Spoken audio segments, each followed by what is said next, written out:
mag-update tayo ngayon sa ating crayfish. So kung nakikita nyo, nandito tayo ngayon sa ating pond. So meron tayong dalawang balita ngayon.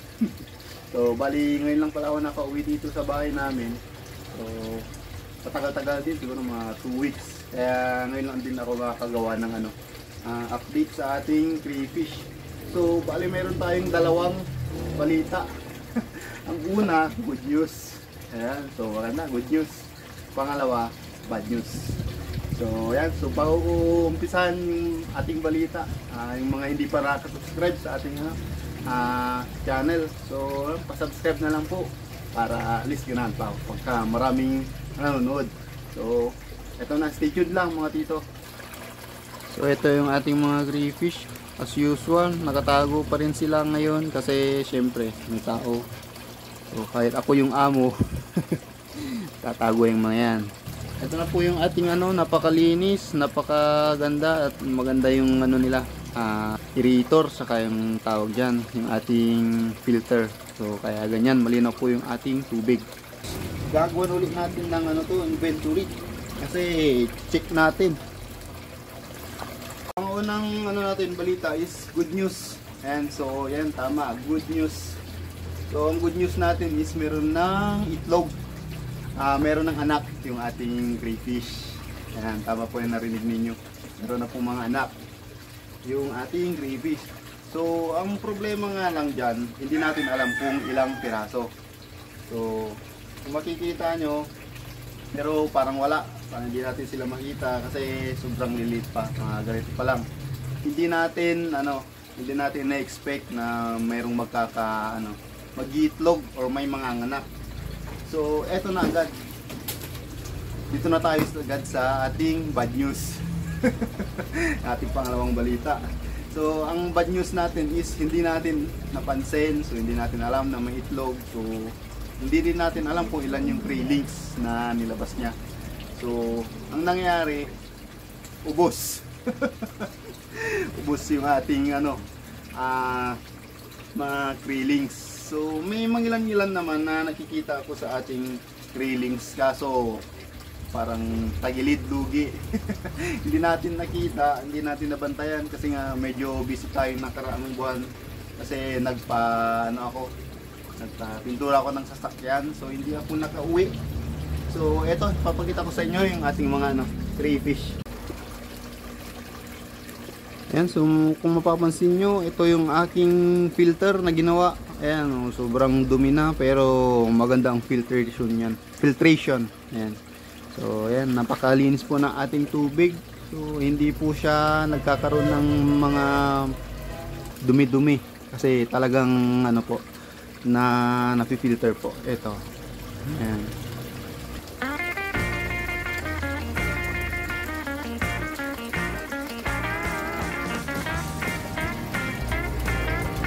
Papakita ko sa inyo mamaya yung mga anak na nakikita ko, mga ganito kalalaki.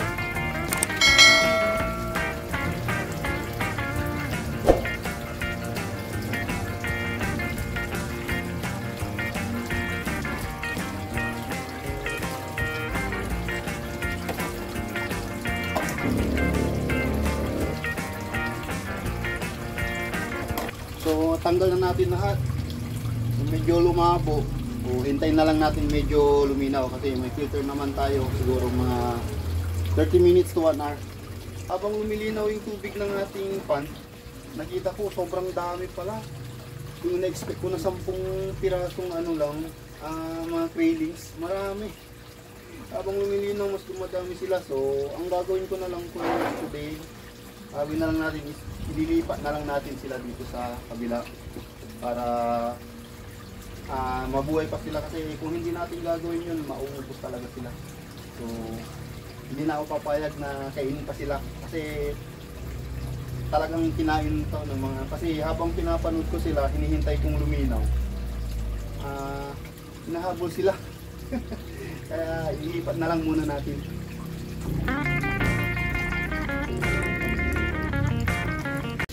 Yan, so ito na yung ating mga crayfish. So ang lalaki na nila, mga nasa 5 inch na to, mga 4 to 5 inch. Ayan o. Ito yung mga sinasabi ko maliliit o. mga anak. Ayan.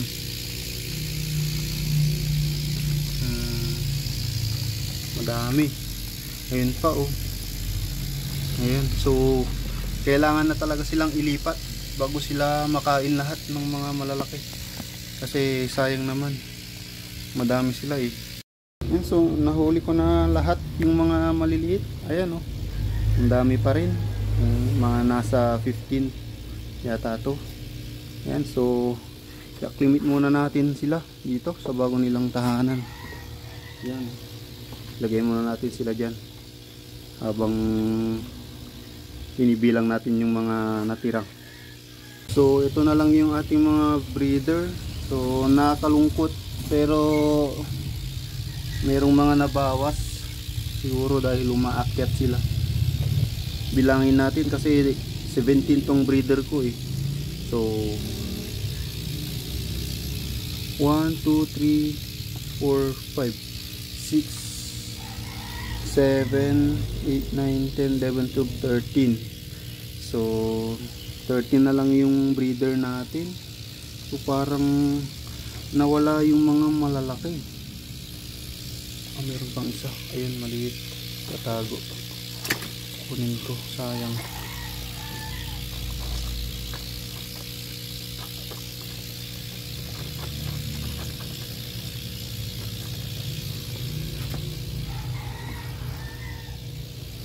Yun, so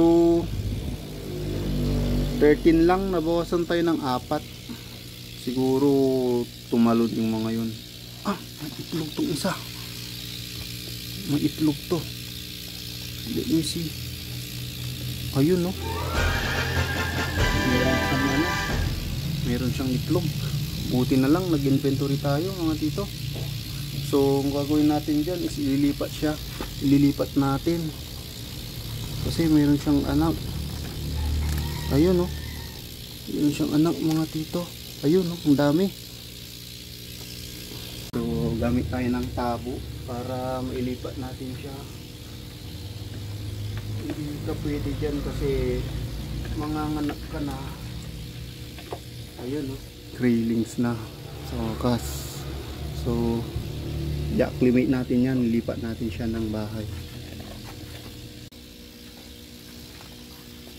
So dito ko muna siya ilalagay. I-acclimate muna natin siya dyan. Hindi naman siguro lilipat yan dito no?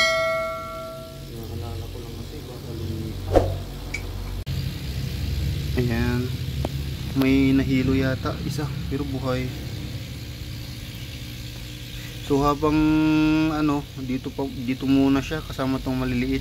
Hindi naman niya siguro kakainin yung mga yan. Hindi niya siguro kakainin yan. Ikot-ikot lang siguro yan.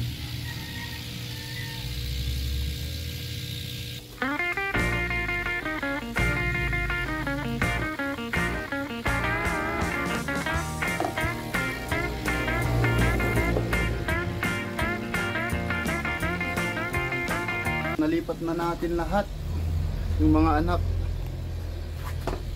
yung mga maliliit, saka hindi ko inaasahan yung isa. Meron siyang itlog. So ayun, medyo okay na siya doon.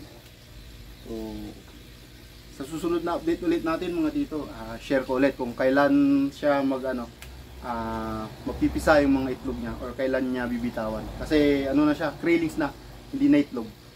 So yan, sa mga dyan, mga nanonood, antabayan lang po yung susunod nating update. And so maraming salamat. So hanggang dito na lang po yung ating video. So ibabalik ko na tong tubig nila, tapos tatakpan na natin, bibigyan ng pagkain, tapos ayun lang, hanggang doon lang yung video natin mga dito. So pagod na ako dahil mainit dito sa pwesto nila. So kailangan na nating takpan, balik na yung tubig, tapos okay na, bigyan na natin ng mga pagkain. So hanggang doon lang mga dito. Bye bye.